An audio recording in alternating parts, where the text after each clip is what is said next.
사랑하는 성도 여러분 안녕하십니까? 오늘은 2월 24일 목요일 새벽 이슬과 같은 주의 말씀을 사모하며 나오신 모든 분들을 주님의 이름으로 사랑하고 또 축복합니다.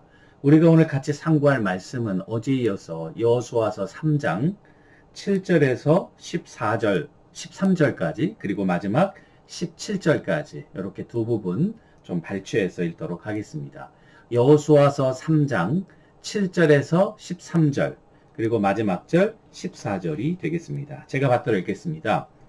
여호와께서 여호수아에게 이르시되 내가 오늘부터 시작하여 너를 온 이스라엘의 목전에서 크게 하여 내가 모세와 함께 있었던 것 같이 너와 함께 있는 것을 그들이 알게 하리라.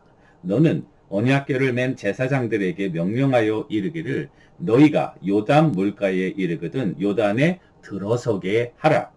여호수아가 이스라엘 자손에게 이르되 이리 와서 너희 하나님 여호와의 말씀을 들으라 하고 또 말하되 살아계신 하나님이 너희 가운데에 계시사 가나안 족속과 헷 족속과 히위 족속과 브리스 족속과 기르가스 족속과 아모리 족속과 여부스 족속을 너희 앞에서 반드시 쫓아내실 줄을 이것으로 너희가 알리라. 보라, 온 땅에 주의 언약궤가 너희 앞에서 요단을 건너가나니 이제 이스라엘 지파 중에서 각 지파에 한 사람씩 12명을 택하라. 온 땅의 주 여호와의 궤를 맨 제사장들의 발바닥이 요단물을 밟고 멈추면 요단물 곧 위에서부터 흘러내리던 물이 끊어지고 한 곳에 쌓여 서리라. 17절 우리 마지막 절 3장 마지막 절 17절입니다. 여호와의 언약궤를 맨 제사장들은 요단 가운데 마른 땅에 굳게 섰고 그 모든 백성이 요단을 건너기를 마칠 때까지 모든 이스라엘은 그 마른 땅으로 건너갔더라. 아멘. 이것은 우리에게 주시는 하나님의 말씀입니다. 오늘 말씀의 제목은 장애물은 극복하기 위해 존재하는 것이다 라는 제목으로 좀 말씀을 나누려고 해요. 장애물이 왜 존재할까? 장애물은 극복하기 위해서 존재한다는 사실입니다. 장애물, 우리 앞길을 막고 앞으로 전진할 수 없도록 우리를 방해하는 그와 같은 방해물 아닙니까? 왜 방해물이 있을까? 그 이유는 한 가지예요. 그것을 극복하고 그리고 우리가 원하는 목적으로 나가기 위해 장애물이 존재한다는 사실입니다. 잘못 생각하면 이 장애물 때문에 내 목적을 이룰 수 없다는 소극적이고 부정적인 생각에 낙심하고 우리가 좌절할 수 있습니다. 그러나 오늘 성경에서 얻는 그 교훈은 장애물이 크면 클수록 어려움이 많을수록 오히려 하나님의 능력과 기적의 폭도 크다는 사실입니다.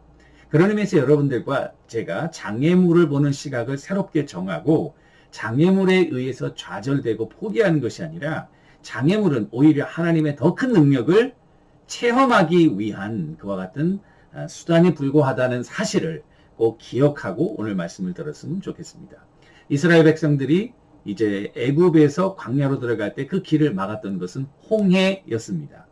홍해는 여러분 아시다시피 모세가 지팡이를 들고 하나님 앞에 기도할 때에 동풍이 불어서 이 바다가 갈라지는 기적의 역사 그리고 백성들이 이제 마른 땅으로 건너가는 그런 역사였습니다. 그런데 오늘 보니까 이제 출애굽 2세대가 여호수아의 리더십 하에 가나안 땅으로 들어가는데 이 가나안 땅과 광야를 막고 있었던 것은 바로 요단강이었다는 사실입니다. 그러니까 이 하나님의 약속의 땅에 들어가기 위해서 이제 요단강을 건너야 되는 것이죠. 자, 요단강을 건너는 방법에 대해서 오늘 여기도 나와 있는데요. 자, 이 첫 번째 했던 방법과는 조금 다르죠. 첫 번째는 모세가 하나님께 기도하고 하나님이 미리 역사를 해서 마른 땅을 보면서 건너갔지만 오늘은 조금 달라요. 적극적인 믿음으로 여기 보시면은 여호와의 제사장들이 이 발바닥으로 요단의 찬물에 발을 담그면 물이 그치게 되고 그리고 그 뒤를 이제 이스라엘 백성들이 마른 땅으로 건너갔다. 이렇게 기록하고 있는 것이죠. 우리 모두에게는 예외 없이 장애물이 있습니다. 그죠? 여러분들에게, 저에게, 또 우리 모두에게 있어요. 어떤 사람은 환경적인 장애물이 있을 수 있습니다. 어떤 분에게는 경제적인 장애물이 있을 수 있습니다. 어떤 분에게는 신체적인 장애물이 있을 수 있습니다. 또 관계적인 장애물도 있을 수 있고요. 우리는 눈에 보이면 눈에 보이지 않는, 그리고 우리 주위를 둘러싼 수많은 장애물 가운데 있다는 사실입니다. 장애물 없는 사람이 있을까? 없습니다. 모든 사람이 다 장애물을 가지고 있고요. 그들이 이루려고 하는 목적의 앞에 보이는 보이지 않는 수많은 장애물이 이제 도사리고 있다는 사실입니다. 성경의 인물 보십시오. 하나님의 놀라운 일들을 이루고 또 하나님의 역사를 담당했던 하나님의 종들, 사역자들, 장애물이 없었나요? 아니죠. 오히려 그들에게 더 많은 장애물이 있었죠. 모세에게도 장애물이 있었고, 다윗에게도 장애물이 있었고, 다니엘에게도 장애물이 있었고, 사도 바울에게도 장애물이 있었고, 모든 사람에게 장애물이 있어요. 그런데 놀라운 사실은 믿음은 그 장애물을 극복하도록 우리에게 도전하고 이끌어주는 드라이빙 포스가 된다는 사실입니다. 이 다윗은 수많은 장애물 중에 그 골리앗을 무찌른 사건도 말이죠. 야, 모두가 다 두려워해서 정말 저 사람은 어떻게 이 소년이 이길 수 있을까?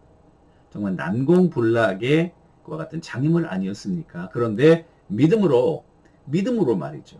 할례 없는 백성이 어떻게 여호와의 군대와 하나님을 모독하는가? 너는 칼과 단창으로 나오지만 나는 네가 모독하는 여호와의 이름으로, 하나님의 이름으로 나간다. 그래서 그 거대한 골리앗이 이제 다윗에 의해서 죽임을 당하는 이스라엘의 아주 극적인 승리, 이스라엘의 장애물을 극복함으로 나라의 판도가 바뀌는 그런 놀라운 은혜를 경험했다는 것이죠. 또 여러분 누가복음 19장에 보면은 그 세리였던 삭개오의 이야기가 나오는데요. 삭개오도 장애물이 많았습니다. 좀 찾아보니까 그는 비난과 멸시의 장애물, 돈은 많았지만 그러나 나라 이름을 팔아먹고 동족의 피를 빨아먹는 그런 매국노라고 하는 비난과 멸시의 장애물을 극복해야 했었고요. 세리장이라고 하는 사회적인 장애물, 남보다 키가 작은 신체적인 장애물을 극복하고 결국에는 뽕나무 위에 올라가서 돌 무화과 나무 위로 올라가 가지고 예수님을 만나고 예수님이 그도 아브라함의 자손이라고 하는 놀라운 축복을 얻어내고야 말았다는 사실이죠. 그런 의미에서 여러분들과 저에게는 장애물이 다 있을 수 있는 건데요. 이 장애물을 어떠한 관점에서 어떻게 보느냐에 따라서 우리가 장애물을 극복하고 정말 승리의 깃발을 꼽을 수도 있고, 아니면 장애물 때문에 우리의 목표를 이루지 못하고 좌절하는 그런 상태에도 있을 수 있다는 것이죠. 그러니까 관점을 가지고, 하나님 중심적인 관점을 가지고 믿음으로 어프로치할 때 이 장애물은 반드시 극복된다는 사실을 여러분들과 내가 꼭 믿으실 수 있게 되기를 주님의 이름으로 축원합니다. 여러분, 그 코끼리 쇼로 유명한 태국에서 야생 코끼리를 쉽게 길들이는 방법을 알고 전해 내려온다고 합니다.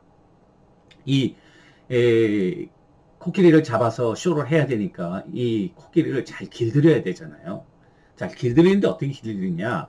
어린 코끼리를 잡아가지고 그 코끼리를 다리를 쇠나무에 다리를 쇠사슬로 엮어서 나무에다 묶어 놓는 거예요. 그러면 코끼리가 힘은 세지만 아직 어리니까 그 쇠사슬을 끊지 못하고 거기 묶여 있는 거죠.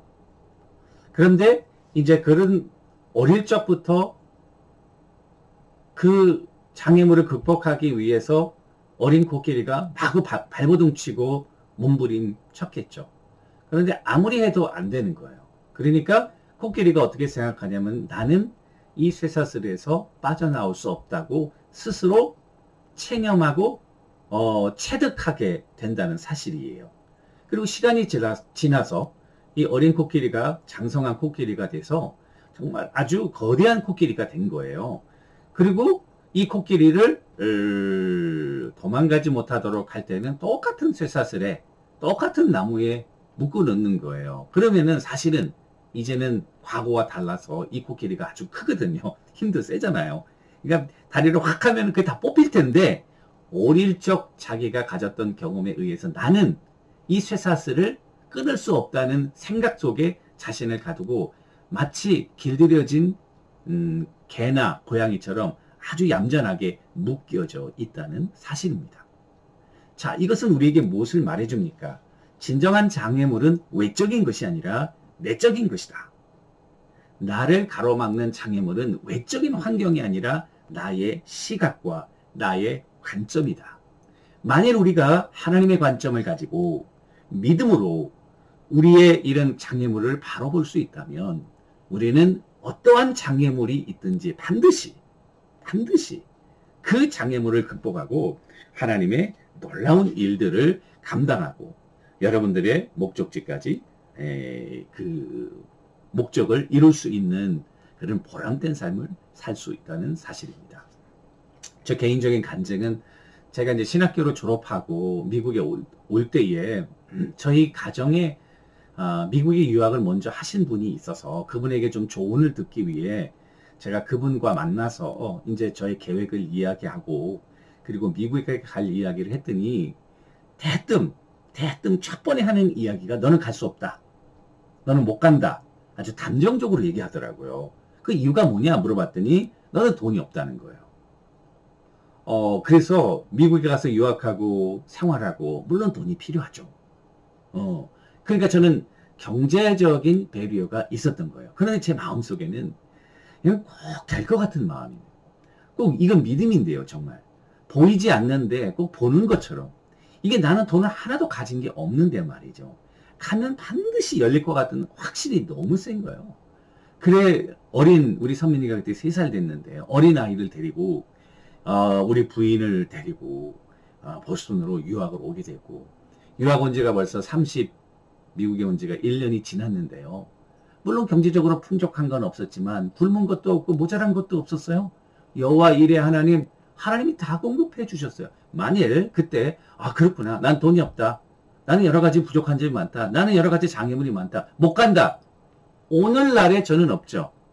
그렇게 따지면 여러분들을 가로막고 있는 그 장애물, 여러분들이 가려고 하는 목적지를 막고 있는 그 장애물 속지 마시기 바랍니다. 사단은 어떻게 이야기합니까? 너 안 돼. 너 못해. 너 이것도 못해. 이것도 안 돼. 이런 환경도 안 돼. 너는 안 돼. 안 돼. 안 돼. 안 돼. 여러분, 하나님은 할 수 있거든요. 무슨 말이냐. 믿는 자들에게는 능치 못함이 없다. 약속의 말씀. 여러분, 믿음을 가지고 이 장애물이 앞에 있다면 좌절하지 마시고, 극복하라고 주신 것이구나 라고 생각하고 과감하고 적극적인 믿음으로 태클해서 장애물을, 벽을 넘어뜨리면 엔젤라 데이비스형 벽을 넘어뜨리면 다리가 된다.